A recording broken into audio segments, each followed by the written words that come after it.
this episode, I do some short sprints in preparation for my competition this Sunday. You're watching Project 21.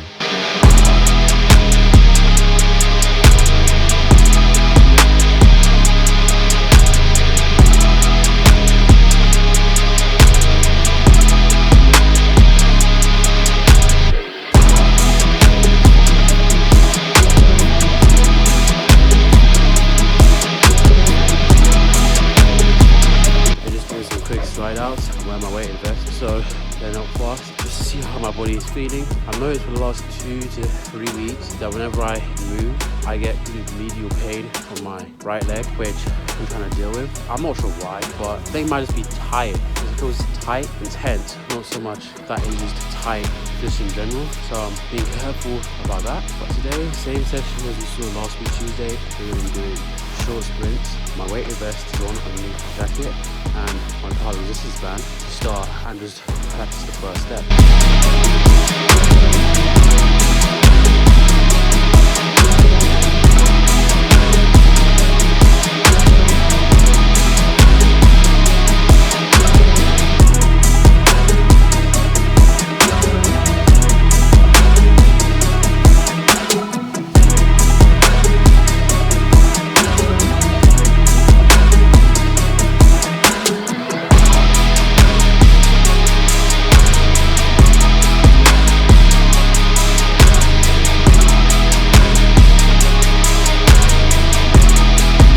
I more than anyone understand how boring this might seem to you guys, because I'm literally just doing 5 steps, then resting, then doing that again and again and again. That's the thing with 100, it's so technical. You don't really get that many steps to do your best before it's done. And my worst steps all happen in the first 5. So you literally just see me do not even a dry phase, and then I'm done.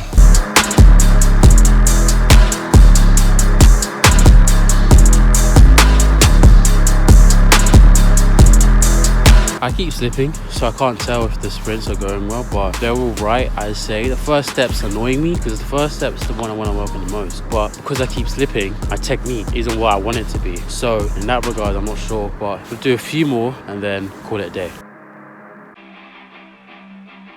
The issue I'm having, I want to push off with both feet and then pull the legs through real quick. But because I'm slipping, it's interfering with the reflexive nature of that, as well as my own brain, because I do reflexively, but I also guide it initially, but I can't guide it initially because I'm focused on not tripping. So one foot lands properly, whilst the other foot is all the way back there, trying to catch up. So I'm gonna try again.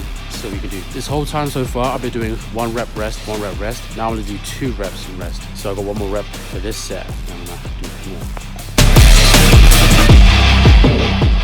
Before I start this portion of the video, I just want to apologize for 2 things. The first thing being the echo. The second thing being any fireworks you hear. So 31st of December, 10:27. We're less than 2 hours from the 1st of January 2025. These fireworks aren't going to stop. So if you can hear them, apologize. If you can't hear them, then ignore me. But for this portion of the video, I'm going to be talking about the last 3-ish months of sprint training. What went well, what didn't go so well, what I'm planning to take with me into the next period, and what I'm going to try to make sure we don't include at all. I'm trying to keep this quick. So technique-wise, we're running off of a fever dream from June and August, where I managed to rewind my technique to stop running 11.3s and start running 11.2s consistently. And we went, 11.22, then 11.19, and that 11.19, if you convert to no wind, was actually 11.1, which is great. I was running 11.1s, like not just 11.1s, because I've done that before, but 11.1 flat, for the first time ever. So I spent early September and October trying to make sure that that technique stayed in my body. And then I spent a bit of time trying to refine it, which ended up putting my technique all out in whack. But one thing it really showed me was my acceleration is poor. Late acceleration, I can do that very well, but early acceleration is my weakness. Before I started competing, I already had a theory that I was going to be force deficient. I already know this for a fact. Whenever I run races, it's very rare, if ever, that I'm leading from the gun. I'm always maybe 5-ish meters behind everyone else. So I knew chances are I am force deficient. What are we going to do? Let's work on that. So I brought out the sleds to work on that, and I brought an Exogeny to work on that.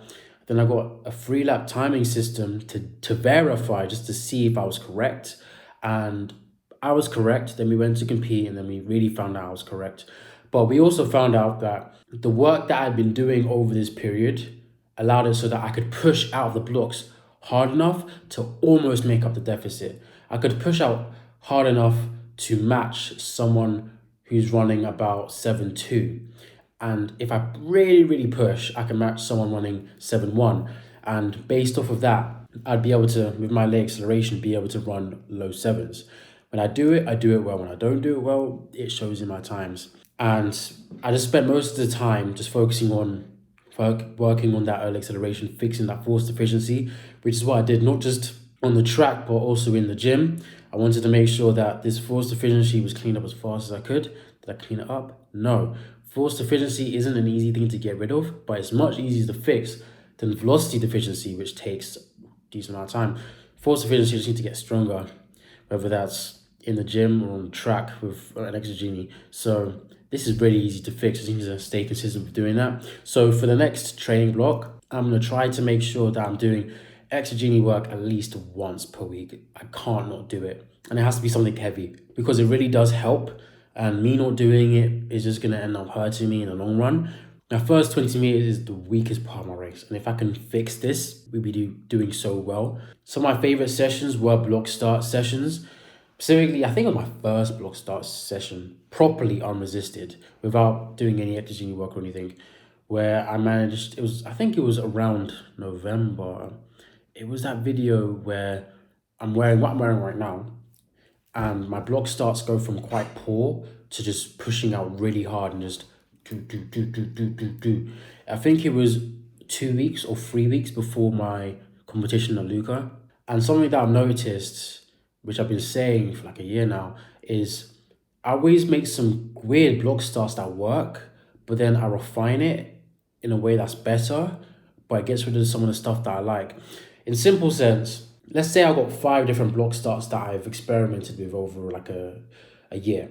I'll do one block start, and then I'll make a second one, which takes some of the good stuff from the first one and has some good stuff of its own, but neglects some of the other good stuff in the first block start, and I'll keep going into a third one, which has the same thing for these two, but also has something of its own, or maybe it's lacking something from these. Sometimes I have block starts that are similar to each other, which is great, because that means I can find a way, if I'm consistent enough, to merge them into one. Sometimes I have block starts, which is actually often the time, that are just on separate ends of the spectrum. Some of them have high switch speeds, some of them have strong push outs over there, other of them have long stride lengths, other of them are great for transitioning, and I end up just playing a game where I'm trying to just grab the good parts of one, excluding the bad parts, and merge it with another and just pull them all together, which is really hard to do.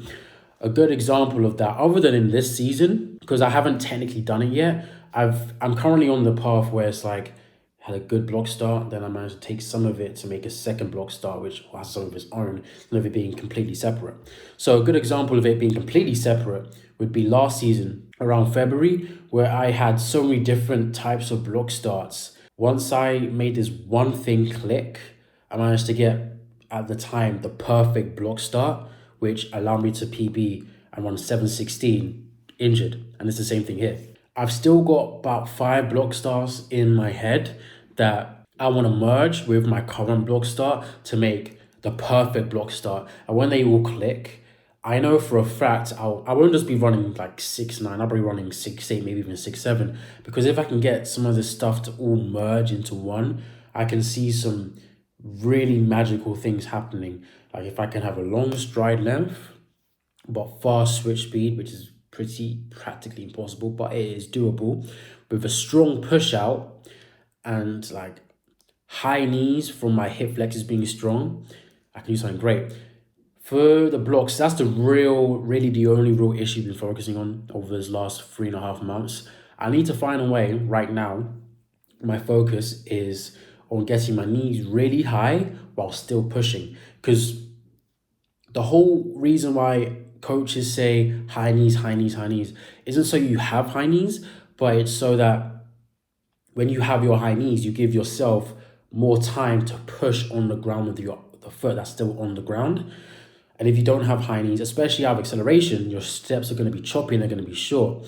So I can get the high knees, but I don't always consciously push. And that shows in my second step where I'll push and then I kind of just drop down. So I'll drop down, my hips will drop, and then everything will just kind of go normal from there. But that second step is costing me about a tenth of a second every single time that happens. Any single time you see me in this season run 7-1, it's because the second step was short and my hip dropped. I don't have to check, I don't have to look. I know every single time I run a 7-1 is because my second step was short and my hip dropped. Anytime I run fast in 7-1, my hips may have dropped, but they dropped after the second step and I had a full push on the first and second step. So I got off easy. I don't even need a full push on the second step. I just need to push longer than normal and I do very well in the race. Because the second step will either help or hinder me, and a lot of the time it just wants to hinder me. So if I can find a way to make that not happen along with all this other stuff going on in my head, things will go well. The next thing that I want to bring into the next season, well, not next season. The next thing that I want to bring with me into the next portion of my training, whilst also not bringing it with me, is the alactic and lactic sessions. I tried 1 month to do 2 alactic sessions and 1 lactic session, and then my central nervous system broke. I was already on a lot of stress from the gym, and that much stress on the track did not help me. Sure, I do think it probably did make me faster, but that was too much stress for my body to handle. My coach even said it, you should really be doing that type of stuff like once per month. I didn't listen. I'm gonna try and do it maybe twice per month or once every 3 months because I like to know what my body can handle. But chances are I probably can only handle it once a month. So I'm gonna try to just chill on those sessions and just do them once a month. Chances are I'm probably going to have them all on Saturday. So Saturday I'm thinking I'm going to have exogeny sessions most of the time. And then once per month, I'm going to do an alactic or lactic session. I'm not sure exactly how I'm going to wire it around, but I did really like the alactic and lactic session that I was doing over this period. Not for long, but I was still doing it. So I don't mind doing them again. I just want to make sure that I can slot them in comfortably to keep doing them. But another issue that I'm going to have is I'm competing a lot. So a lot of these Saturday sessions are just going to get scrapped. So the chance of me actually even be able to do these sessions is going to drop down. So I'm not really sure how this is going to work because I'm not the only athlete at my track and I take up a whole lane whilst there's like about 20 athletes who train on the same days I train with the same coach I train with, and he can't just give me one lane every single time. He can do it sometimes if they're doing long sessions and everyone just doesn't need to be on the straight. In that case, I can get a lane and I can do what I want. But in cases where that's not the case, it's a bit of an issue. So I need to find a way where I can do exogeny sessions. I need to find a way where I can still do my alactic and lactic sessions without getting in the way of other athletes and without having to start training on a different day or maybe even doing it on the days where I have competitions, which would be really hard to do. Because originally I was thinking I want to go out and compete and do some extra volume on my competition day. I'm not sure if that's going to be the smartest thing to do purely because of how much fatigue my body was under just in general from this training block for this mesocycle. So considering the fact that I've already decreased how much I'm going to be doing in the gym, but I'm going to be competing so much, adding in extra volume, especially volume that's going to be highly stressing, like an exogeny session or one of the lactic sessions, lactic or alactic, is not the smartest move. So I'm going to find a way to wire that around for it to work. But until then, that's my plans. I'm really happy with the progress we managed to make. In the gym video, I already said that I was supposed to be running 7:16 when I opened because my time hadn't actually changed that drastically yet. We opened with 7:14 and then we ended up PBing same day with 7:04.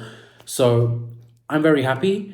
I just need to make sure that I can keep this progress moving forward so we can PB in January, PB in February, and PB in March. So when we get to outdoors, we can comfortably go sub 11 and stop thinking about qualifying for nationals for once and start trying to push for higher achievements like getting into the finals for nationals, attending British champs, all that other type of stuff. Because I feel like we are not slow, but we've just been injured for too much. So just stay healthy, prove you're fast, run a fast time, and go out there, compete, and show everyone that 2023 wasn't a fluke. You're made of the good stuff, and let everyone see.